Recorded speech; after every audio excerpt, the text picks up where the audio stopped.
Let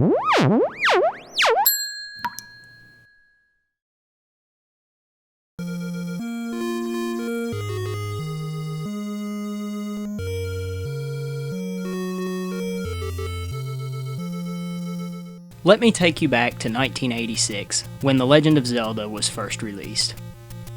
Well, I can't really, because I was negative 8 years old at the time, but I can tell you that when this game was first unleashed onto the world, there was nothing like it.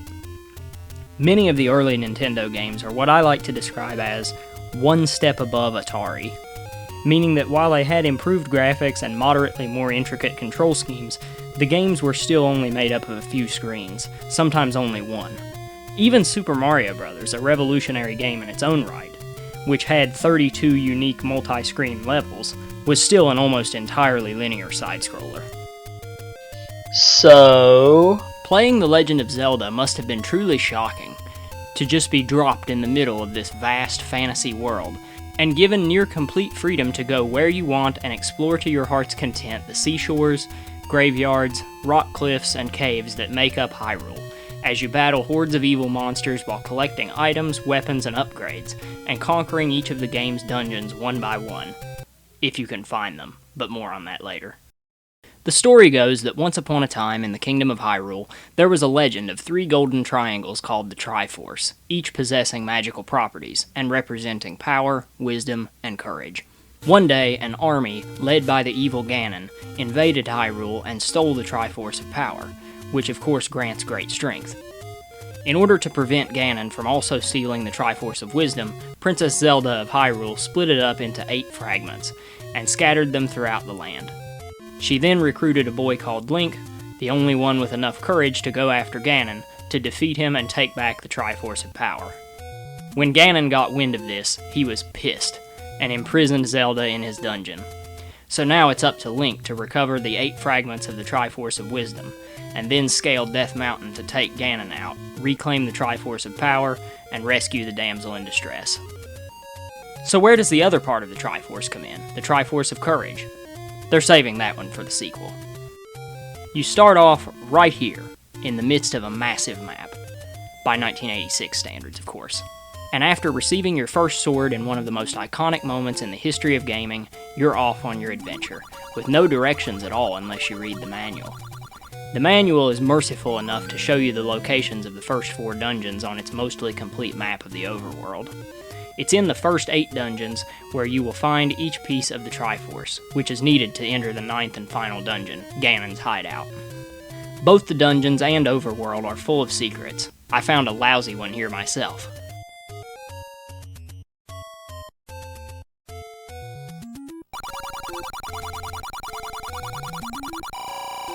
This is the only game I can think of off the top of my head that actually penalizes you for finding a secret area, but for the most part the secret areas contain rupees, which are the game's currency needed to buy weapons and items, heart pieces which expand the capacity of your life bar, and other useful stuff like sword upgrades.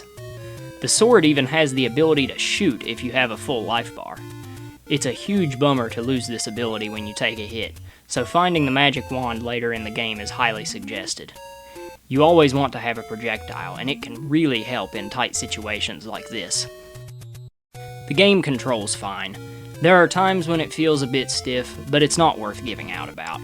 You use an inventory screen to switch between items, which is intuitive and serves its purpose well, since it had to compensate for the lack of buttons on the NES controller. The caves in the overworld are home to friendly NPCs who sell you things and allow you to gamble your rupees. There's also a wise old sage who appears both in the overworld and in the dungeons, who gives various hints throughout the game on what to do or where to go. Many people who grew up with this game have it memorized, and really forget or just underestimate how cryptic many parts of it truly are. And a lot of these hints leave you with more questions than answers. Seeing Dodongo dislikes smoke, of course made me instantly think, what is Dodongo? Oh, it's this Triceratops-looking creature a couple rooms over, and the only way to kill it is to drop a bomb in front of it to trick it into eating it. I was supposed to get that from Dodongo dislikes smoke, and that is not the only, or even best example of this type of thing. It's just one of many. But despite all that, I'd still advise the new player to try their best to get through the game without using internet resources. I only used guides when I was truly stuck, and I found it quite rewarding to figure out some of the secrets on my own. Everyone should definitely read the manual though. Look up a PDF if you don't have a physical copy. Trust me when I say it will save you a lot of headaches. Even the game itself thinks you should do it, so do it. But back to the dungeons. You can go into the first 8 in almost any order you want, with some exceptions, like when you need to find the raft in Dungeon 3 in order to access Dungeon 4. You'll also get your ass kicked if you go into one unprepared, like I did when I went into these dark rooms without knowing I would need a candle to light them up, so it's often necessary to head back to the overworld and farm for items that you need. If you're not using a guide, you're most likely just going to be heading into the dungeons in the order that you find them, because some of the hiding places are simply ridiculous. Look at how many trees are in this game. How would you ever guess to burn this one in particular to reveal a dungeon? Maybe there's a hint somewhere that alludes to it, but I doubt that it's any better than Dodongo dislikes smoke. One dungeon even requires taking a specific path to get to it, or else you'll get stuck in a loop. The dungeons are all full of keys, which can be purchased in overworld shops as well, but in my experience that's usually unnecessary. The keys are needed to progress through many of the doors, whereas other times you need to defeat all of the enemies in a room in order to make them open, push blocks to reveal stairwells, or bomb through the walls. Other times bombing through the walls won't actually help you progress, but you will be rewarded for your curiosity. The theme constantly playing in the dungeons does a great job creating that creepy atmosphere that makes you feel like you're in danger, and leaves you wondering what you're going to stumble onto next. The overworld theme is great too, of course, and went on to become one of the most recognizable pieces of music ever composed for a video game. There aren't many music tracks in this game, but the ones that it does have are iconic and epic. The Triforce Shard is always guarded by a boss, which sometimes reappear later in the game as mini-bosses. They're all really cool looking and challenging. The only thing I don't like is that they don't have life bars, which is a pet peeve of mine. But it's always exciting and rewarding to find your way to the end of these maze-like dungeons, collect the heart piece you earned, and watch the Triforce build its way up to completion little by little. You can also find hidden within a compass, which gives a blinking indicator on the screen of where the Triforce Shard is, and a map. The maps of some of these dungeons are questionable, and some just look like E.T. They get less and less useful as the game goes on because the later, tougher dungeons utilize a lot of underground paths, which lead to completely different areas. The final dungeon with Ganon, appropriately shaped like a skull, is just sadistic. Look at this path you're required to take. Going through this dungeon is the moment that made me the happiest I was playing in 2020 and not 1986. But once again, I really would recommend against using guides unless you are completely stuck. This is the only dungeon I needed to use a guide for just to reach the end. All of the others I only looked at after finding the Triforce Shard, just to make sure I didn't miss any hidden items. And I think I had a much better experience exploring for myself than I would have had I just been told exactly where to go all throughout the game. The final dungeon is truly next level though, as it should be. It's still pretty difficult even if you are using a guide, because it's chock full of the toughest enemies the game has to offer. I'd really suggest stocking up on potions to heal yourself. The supposed most difficult enemy in the game, according to most people, are these guys. You have to take out the ring of little eyes before the one in the middle becomes vulnerable. They're tricky, but I had a lot of fun fighting them because the challenge is entirely fair. These guys, on the other hand, are bastards. You can only attack them from the back or sides, touching them will damage you, and they're super hard not to touch because they're always power walking and changing directions. Fighting them in close quarters can be very, very frustrating.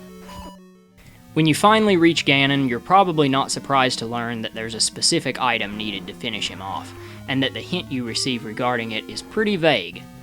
You're probably also not surprised that Ganon is a cheater who keeps disappearing as he hurls fireballs at you, and you can only attack him with your sword when he's invisible. I was too dumb to realize that you can actually move all around the room. For some reason I assumed the black squares were pits.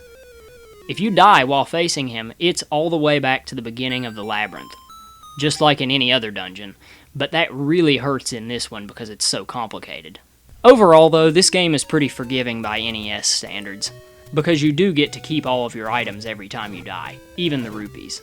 The only punishment aside from sending you back is that regardless of how many heart pieces you have, you only start out with 3 of them filled up. But there are fairies placed in a few spots in the overworld that will completely heal you an unlimited amount of times.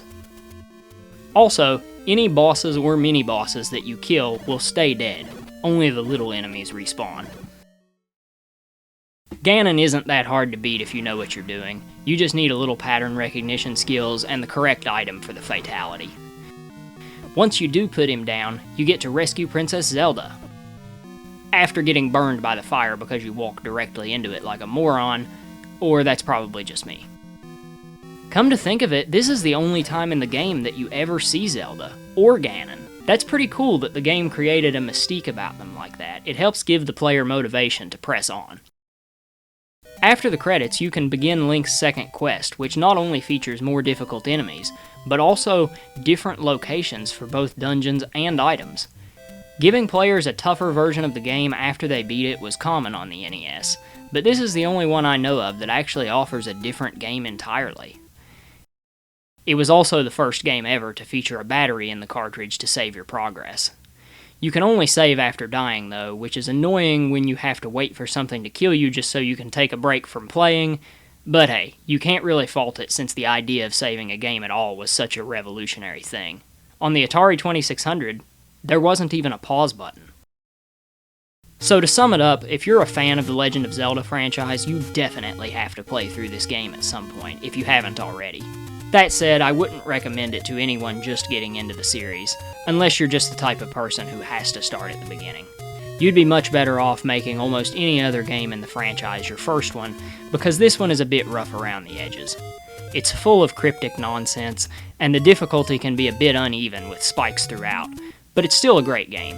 And if you're one of those 80s kids who beat it back in the day with no internet, I salute you.